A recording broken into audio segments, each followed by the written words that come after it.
for journalists, make sure you introduce yourself and mention your media outlet. So now joining us is Coach John Hartman and Rhian Wilkinson. Welcome back to BC Place. And before we open the floor for any questions, we're expecting a full house tomorrow. So can you tell us about your thoughts and expectations for tomorrow's game, both of you?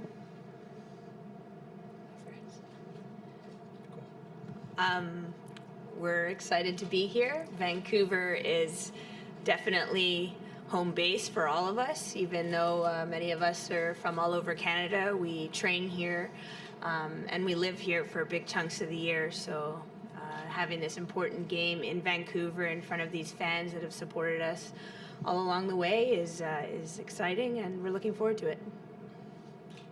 Yeah, just to echo Rhian, it's a great moment in Canadian football history. Coming into a quarter-final match against a really good opponent, just focused and ready to play. We're just chomping at the bit. I think as a team behind the scenes, I just can't wait to get going in this stadium with the fans behind us, and wow, ready to go. Now we open the floor for any questions.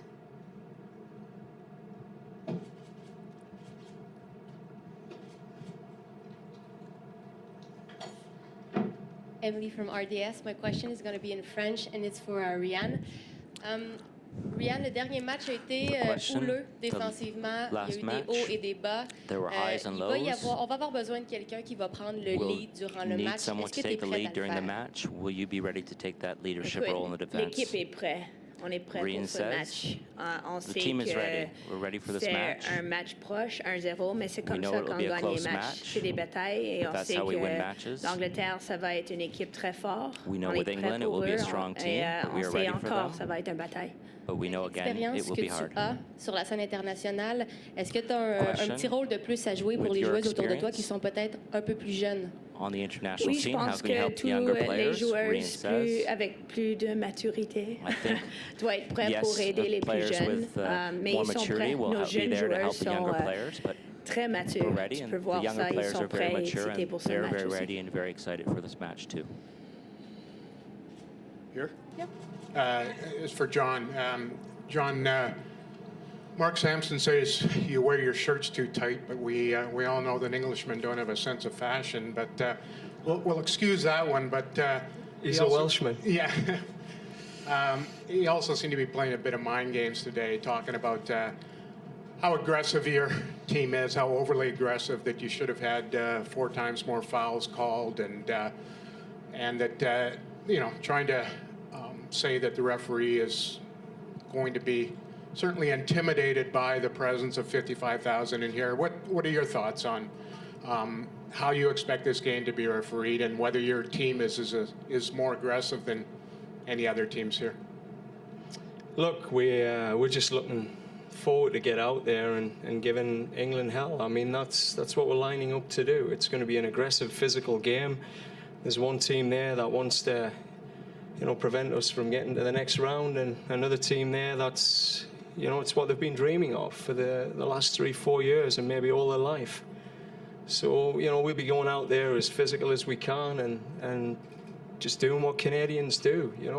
They're seeing that Canadian grit. So I mean, we've picked up 5 yellow cards in the tournament, but I know for the players, they'll put their bodies on the line. The key message is just let's not pick any silly yellow cards up during that game. That's the key. So we'll be the typical Canadian team you've seen over the last few years, and we know that Canada's known for its grit and its aggressive DNA. Neil Davidson from the Canadian Press. You're unbeaten in this tournament, and you've only given up 1 goal. Have we seen the best of Canada yet? And if we don't see it tomorrow, can this team advance? I think you've seen the best of Canada in some areas. I mean, there's a totality of a game, 4 moments, defensive organisation, attacking transition, defensive transition, and we've certainly done well across some of those moments. I think you've seen a better performance in that second half of the Swiss game. The sort of passion was there that, I'd like to, attach with this team as an identity piece. But coming into this game, it's changed. I mean, things have changed in the mindset for the players. We have 4 matches, all of which, we're expected to win. And the mindset's a bit different in a team environment when you are expected to win games and you're carrying, bits of weight around, which is, this tournament and the success of it is resting on the shoulders of this team. You get knocked out in the group stage, it was a failure. You get knocked out in the knockout round and the TV ratings have dropped and the tournament may disappear. But now it's just about looking forward. We're not looking at falling down or dropping out. It's just, we're there, it's focused, it's clear. Like 2 games away from the final, a couple of opponents in our way. Let's do it. We've got a confidence in our team. We went on an Olympic run. And when that confidence is there and the fear of failure starts to dissipate, you start to see better, more consistent performances. And that's my expectation going in there, because even as a leader in this environment, I feel like, we've made our country proud. And you hear that from the people in the street. Everyone that stops us tells us that. So we've made our country proud, and that was a big part of what we said we were going to do here. It's now to really push the envelope and take this team to somewhere it's never been before at a World Cup. And that is the motivation, not the fear of dropping out of a tournament and everything that goes with it. So it's been a nice, light and bright few days for the team, and I think we're just genuinely excited to get out there and play. Richard Thériault de Radio-Canada, une question pour Rian en français, s'il vous plaît. Dans le match de demain, il n'y aura probablement pas beaucoup de chances de marquer. Vous avez eu de la difficulté tout au long du tournoi à marquer des buts ou à en marquer abondamment. Comment vous abordez le match demain? Puis quel risque de... Est-ce qu'il y a des jeux en particulier qui risquent d'être plus succès, avec lesquels vous risquez d'obtenir plus de succès? You're looking for success for J'ai pas tomorrow's match. complètement compris la question. Comment vous allez aborder la question de l'attaque demain, puis est-ce qu'il y a des stratégies particulières contre l'Angleterre? Tomorrow? And will there be strategies? Rian's On a answer? créé des chances. We created chances. C'est comme ça qu'on le voit. That's how we see it. Il y a des fois, ça rentre dans le but, des fois pas. Mais Sometimes it goes in comme the tu as goal, vu sometimes it contre le doesn't. Suisse, on a eu une But like you opportunité, saw on a against mis the dans le Swiss, but. we Et had a chance and we je put it in the suis back of the comme un net. défenseur, je suis I'm a confident dans defensor. I'm notre confident attaquant. in On our sait attack. que les buts We vont know venir that the si goals on les will donne come les chances devant le if but. we create the chances with them.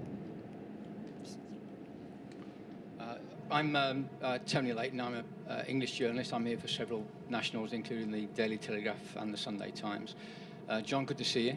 I'd like to ask you a question in Geordie, but I don't do that language.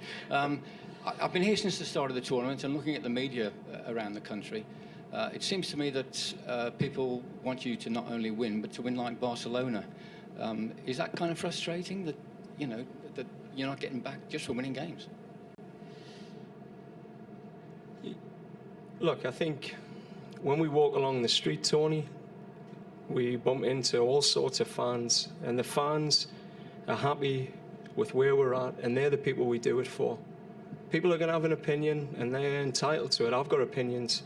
When I watch Alan Pardew coach last year, I have opinions. Everyone does.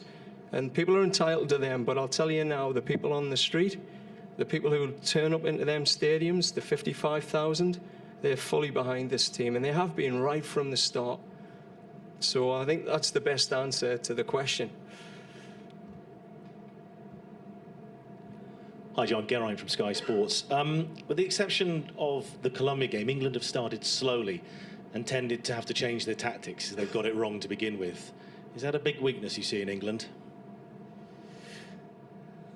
It depends whose opinion it is. I don't think the coach will probably agree that his tactics were wrong. I mean, that's always an opinion out in the media, or the experts around. It'll have different views on how teams are performing. I think what you've seen from England is a resilient performance across their games. They've got a fighting spirit, which we know about, and it's going to come down to simply who wants it more, whether that's in the first 20 minutes or in the last 20 minutes. It's cliched, but both teams go home. That's the reality. You've just seen the French go home, and they've played some great football in this tournament. That's the reality. Who wants it more? And I'm sure we've got a greater purpose at this event about what we want to achieve, the legacy that we want to leave behind that will drive this team to levels that take us to the next level. Now, the other coach will probably say the same about his team.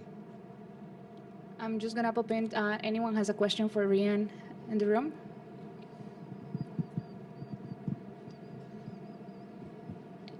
Jim Capo with ESPN.com. Rian, what would you say that Aaron brings to, or how much have relied on Aaron on the pitch and then off the pitch as far as leadership? Wow, I mean, firstly, Erin is an incredible woman. She's a leader on this team in every aspect. And on the field, we rely on her completely. We're offended as a back line when she has to save a shot, but we know when we make a mistake, she pulls us out. And what an incredible feeling as a team to know that she not only saves the ones she's expected to, but she saves the ones that she has no business saving. Incredible player, and so proud to be her teammate.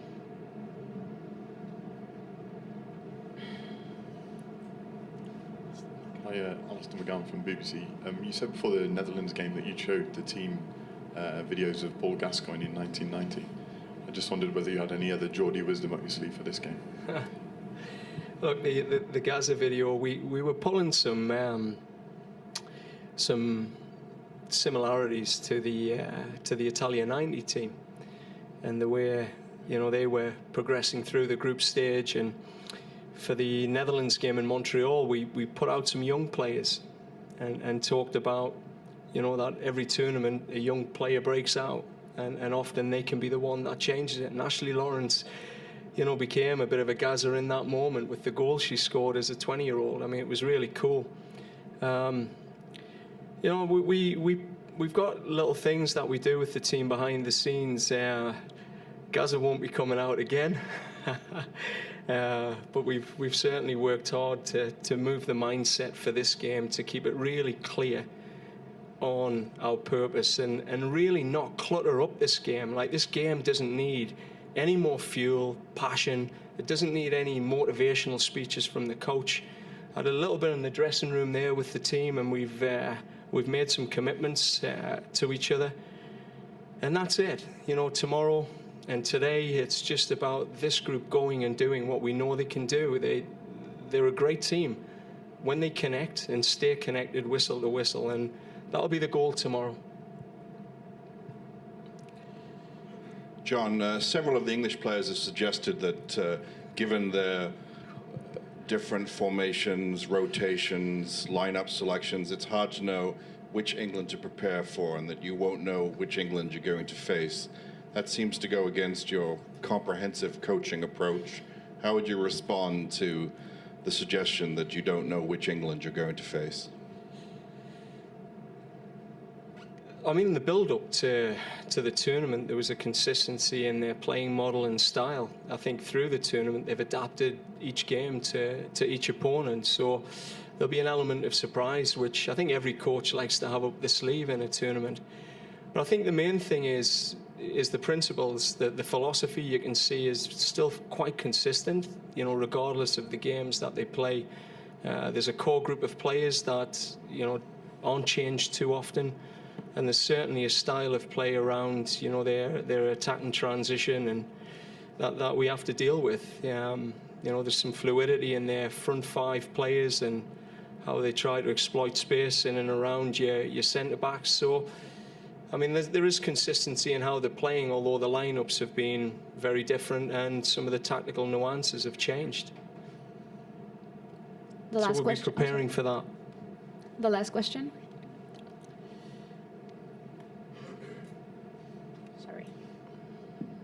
Hi, Rian. John Strong with Fox Sports. I would just be curious, with an opponent like England that you guys as a team have played against so often in the last year and a half, but also, too, a team that has showed a willingness to sort of adapt and evolve in-game, how does the preparation and sort of the expectation change from the other opponents that you face in this tournament? Personally, the games that we've played leading up to the World Cup haven't meant that much. When you're here, as you've seen from all the results that have been happening, anything can happen, and teams are leaving it all out on the field, and different situations are occurring. This England that we'll face is not even the England that closely to the one we played in May. The team will have changed. The way they'll, things they were hiding potentially that game will come out. It's a different team. I think we know each other, but at the same time, we're expecting a lot of new stuff from them as well, and they should expect the same from us. Well, great. Thank you so much. Just before you go, on June 29th, we'll be hosting here at BC Place the refereeing and technical study group briefing. This event is open to all media, and if you haven't received the email, just approach Renata or myself, and you have to register before June 28th. So now at 5:30, Canada will have the training session open for 15 minutes. Thank you. Good luck. Good job, Ray.